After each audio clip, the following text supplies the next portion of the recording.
সুস্পষ্ট।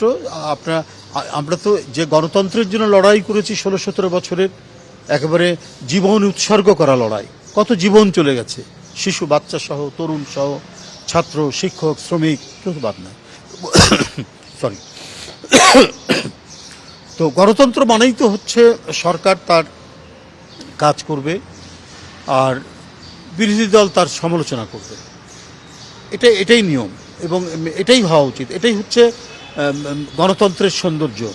তো সেটা তো কেউ সমালোচনা করতেই পারে, তারা বিরোধী দল যারা আছেন তারা সেই সমালোচনাগুলো করবেন, তবে সমালোচনাটা যেন গঠনমূলক হয়। সমালোচনা যে আমাকে বিরোধিতা করতেই হবে এইটা ছাড়া আর কোনো কাজ নেই, সেটা তো গঠনমূলক হবে না।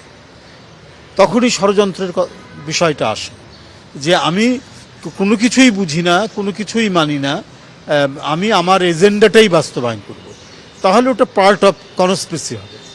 আর ডেমোক্রেসি যদি হয়, আপনি গঠনমূলক সমালোচনা করবেন, সরকারের যে ভুল সেই ভুলগুলো দেখিয়ে দেবেন, তাতে গণতন্ত্র শক্তিশালী হয়, রাষ্ট্র অত্যন্ত ফাংশনাল হয়, কর্মক্ষম হয় এবং রাষ্ট্রটাও অনেক বেশি আর্টিকুলেটেড হয়, এর আর্টিকুলেশনটা বাড়ে এইভাবে যদি চলতে থাকে। এবং পৃথিবীর উন্নত গণতান্ত্রিক যে রাষ্ট্রগুলো, যারা অত্যন্ত শক্তিশালী রাষ্ট্র, সেখানে এই পদ্ধতিটাই বিরাজমান।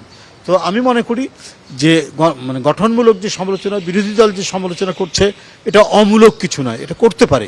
কিন্তু ঘটনা হচ্ছে, যদি আমি উদ্দেশ্যমূলকভাবে সরকারকে বিপদে ফেলার জন্য আমি বিভিন্ন কর্মসূচি নিব এবং ওই কর্মসূচির জন্য অবান্তর মিথ্যা কথা বলে যাব, যেটা শেখ হাসিনা করতো, ক্ষমতায় থেকে বা ক্ষমতার বাইরেও আমরা যখন দেখেছি, কত মিথ্যা কথা বলেছে, কত কিছু বলেছে। তো সেইটা যদি হয়, তাহলে সেটা হবে ষড়যন্ত্রের অংশ। আমি বিশ্বাস করি যে বিরোধী দল ওই পথে হাঁটবে না, বিরোধী দল একটা গঠনমূলক পথে হাঁটবে, তাতে গণতন্ত্র শক্তিশালী হবে এবং বিরোধী দলের কথা যদি জনগণের কাছে ইতিবাচক মনে হয়, জনগণই তো হচ্ছে আলটিমেট বিচারক। সামনের যে নির্বাচন, সেই নির্বাচন জনগণ রায় দেবে, কারা সঠিক কাজ করেছে, কারা সঠিক কাজ করেনি, সেইটা বিবেচনা করেই তারা রায় দিবে।